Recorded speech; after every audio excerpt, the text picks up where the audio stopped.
10 on 10 के episode 1 में आपका स्वागत है। 10 on 10 में हर एपिसोड में हम 10 मल्टीपल चॉइस क्वेश्चंस लेकर के आएंगे जो कि बेस्ड होंगे एनवायरमेंटल साइंस या फिर एनवायरमेंट से, जो कि डिफरेंट यूपीएससी, यूपीपीएससी एट्सेट्रा के प्रीलिम्स एग्जाम्स में अक्सर एनवायरमेंट के जो क्वेश्चन आते हैं उनसे रिलेटेड होंगे। इनसे आपको काफ़ी बेनिफिट मिलेगा। तो चलिए शुरू करते हैं। तो पहला सवाल है, ये असर्शन और रीजन बेस्ड क्वेश्चन है, जिसमें असर्शन है कि sustainable development is important for well being of human society. मनुष्य की सोसाइटी के लिए या उसके वेल बीइंग के लिए संपोष्य विकास आवश्यक है। रीजन दे रहे हैं कि sustainable development is a kind of development that meets the need of present generation या present without compromising the ability of future generations to meet their own needs। तो यही सस्टेनेबल डेवलपमेंट की आपका क्या है, डेफिनेशन है। तो अब आप क्या करेंगे, क्या लगता है क्या आंसर होना चाहिए? तो असर्शन भी सही है, रीजन भी सही है, और यहाँ ये एक दूसरे को यानी कि जो एक्सप्लेन कर रहा है रीजन असर्शन को वो भी सही है। ऑप्शन ए यहाँ सही हो जाएगा। अगले सवाल पे चलते हैं। दूसरा सवाल है, ये कहता है arrange the following events in chronological order.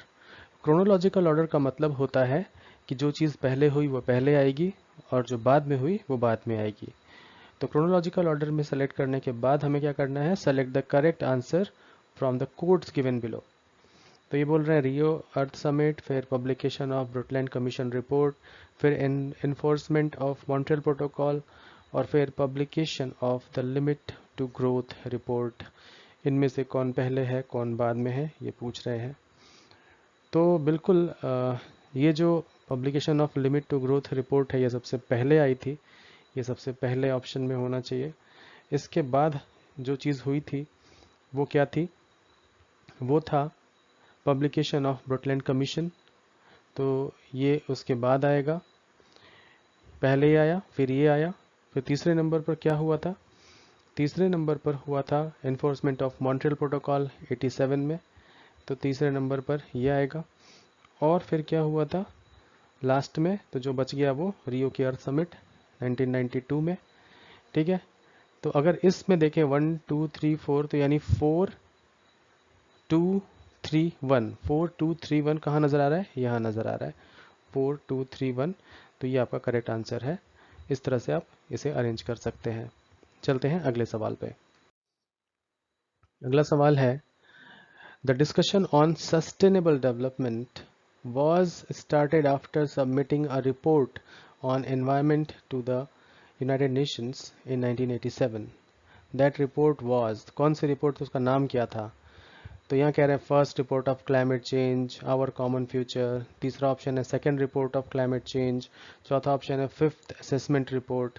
तो ऐसे कंफ्यूज करने के लिए ऑप्शन दिए हुए हैं, लेकिन जो नाम सस्टेनेबल डेवलपमेंट को सुनकर सामने से याद आता है वो कौन सा होता है, वो होता है ब्रुकलैंड रिपोर्ट। लेकिन यहाँ पर तो ब्रुकलैंड रिपोर्ट है ही नहीं, तो एक्चुअली आंसर यहाँ पर है our common future, second option जो बी ऑप्शन है। क्योंकि जो ये रिपोर्ट थी आवर कॉमन फ्यूचर, इसी को हम ब्रुकलैंड रिपोर्ट भी कहते हैं। ब्रुकलैंड रिपोर्ट या आवर कॉमन फ्यूचर ये world commission on environment and sustainable development यानी WCED ने 1987 में प्रकाशित की थी, और इसी के अंदर सस्टेनेबल डेवलपमेंट का जो डिस्कशन है वो शुरू हुआ था। तो इसका आंसर है आवर कॉमन फ्यूचर। अगला सवाल है कि एनवायरनमेंट रेफर्स टू, एनवायरनमेंट किसे कहते हैं?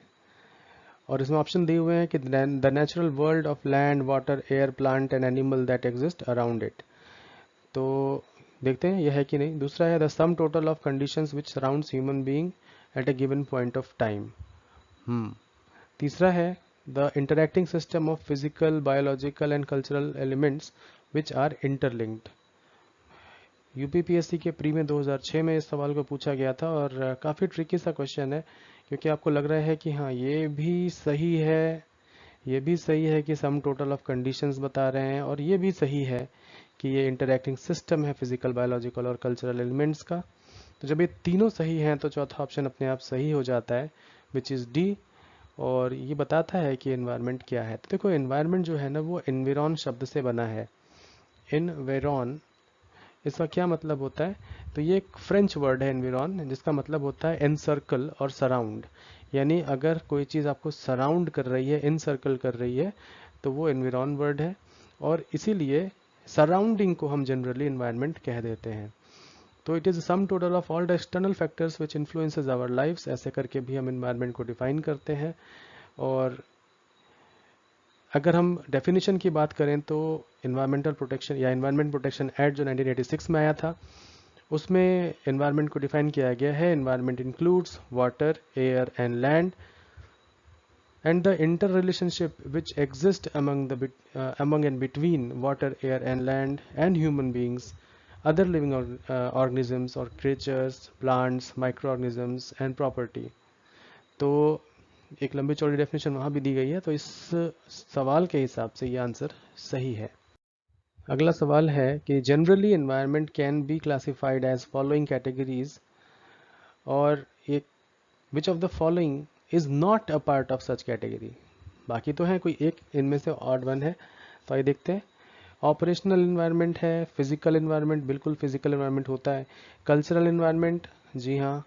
बायोलॉजिकल इन्वायरमेंट बिल्कुल होता है। ये ऑपरेशनल इन्वायरमेंट जो है ऐसा कोई भी कैटेगरी नहीं है, इसलिए यहाँ पर ऑप्शन हो जाएगा आपका ऑप्शन ए। सो अगला सवाल है, ये बोल रहा है, ये सस्टेनेबल डेवलपमेंट के बारे में बात कर रहा है और कह रहा है it is a matter of intergenerational sensibility in respect to use of what. और ऑप्शन दिए हैं नेचुरल रिसोर्स, बिल्कुल नेचुरल रिसोर्स तो होता ही है। Industrial resource, I don't think so. Social resource, नहीं भैया। Material resource, no. Natural resource is the answer. क्यों? तो देखो जो UNCED था, यानी United Nations conference on environment and development, यहाँ पर हमने सस्टेनेबल डेवलपमेंट की बात की थी। और यहाँ पर सस्टेनेबल डेवलपमेंट को डिफाइन किया गया था कि development that meets the need of the present generation without compromising the ability of the future generation to meet their needs. तो सस्टेनेबल डेवलपमेंट जो है वो इंटर जनरेशनल सेंसिबिलिटी की बात करता है in respect of use of natural resources. और जो उसका मेन ऑब्जेक्टिव है नेचुरल सस्टेनेबल डेवलपमेंट का, ये था कि just and prudent use of natural resources. इनके रिपोर्ट के अंदर ये बात पूरी तरीके से लिखी हुई थी। तो नेचुरल रिसोर्सेज की ही बात यहाँ पर बिल्कुल आएगी, इसका आंसर होगा नेचुरल रिसोर्सेज। अगला सवाल है, which of the following is a nodal institution for implementation of sustainable development goals in India. तो देखो भैया ऑप्शन दिए हैं। प्लानिंग कमीशन, तो ये तो नहीं होगा क्योंकि अब है ही नहीं, एग्जिस्ट ही नहीं करता। UPPSC 2019 में पूछा था, इस टाइम पे भी एग्जिस्ट नहीं करता था। फिर है डिस इन्वेस्टमेंट कमीशन, इससे क्या मतलब है? ये तो प्राइवेटाइजेशन कर रहा है, इससे क्या मतलब है कि ये सस्टेनेबल डेवलपमेंट की बात करेगा? नीति आयोग, ओके, ये हो सकता है। अगला है फाइनेंस कमीशन। फाइनेंस कमीशन का भी एकदम ऑब्वियस सी बात है कि सस्टेनेबल डेवलपमेंट से कोई खास मतलब है नहीं। हालांकि sustainable development is sustainable economic development, but इसका जो इंडिया में काम देखता है वो है नीति आयोग। कमेंट में बताओ नीति आयोग का या नीति का फुल फॉर्म क्या है। अगला सवाल है, international conference held in Rio de Janeiro was. तो ये अभी कई बार आ चुका है इस लेक्चर के अंदर, United Nations conference on sustainable development. तो यही इसका सही आंसर है। अगला सवाल काफी ट्रिकी है। If all plants and trees vanish from the earth, the gas which will decrease is. तो देखो फोटोसिंथेसिस एक प्रोसेस होती है, प्रकाश संश्लेषण, और इसमें होता क्या है, इसमें ऑक्सीजन बाय प्रोडक्ट के तौर पर निकलता है।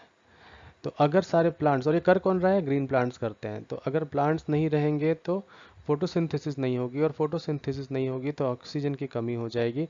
इसका आंसर होगा ऑक्सीजन। ये भी बड़ा अच्छा क्वेश्चन है। Which of the following does not add the carbon dioxide to carbon cycle in the planet earth. तो कार्बन साइकिल जो होती है इसके अंदर कौन ऐड नहीं करेगा कार्बन डाइऑक्साइड को? तो देखो रेस्पिरेशन में निश्चित तौर पर क्या होता है, CO2 ऐड होता है क्योंकि CO2 रिलीज हो रहा है। फोटोसिंथेसिस में तो कार्बोहाइड्रेट निकलता है और प्लस ऑक्सीजन निकलती है, तो कार्बोहाइड्रेट और ऑक्सीजन यहाँ पर है तो फोटोसिंथेसिस का होना मुश्किल है। डीके ऑफ ऑर्गेनिक मैटर में निश्चित तौर पर मीथेन, और अगर एरोबिक है तो CO2 निकलेगा। वॉल्केनिक एक्शन से ऑब्वियसली CO2 निकलता है, तो यहाँ पर इसका आंसर फोटोसिंथेसिस हो जाएगा। तो ये था इस सीरीज़ का पहला वीडियो। पसंद आया हो तो लाइक करिएगा और कमेंट करके बताइए, और जितने ज़्यादा कमेंट्स होंगे, जितने ज़्यादा लाइक्स होंगे, उतनी ज़्यादा प्रोबेबिलिटी होगी कि मैं इसके आने वाले सीरीज़ और भी वीडियोस बनाऊं। बहुत बहुत धन्यवाद। जय हिंद, वंदे मातरम।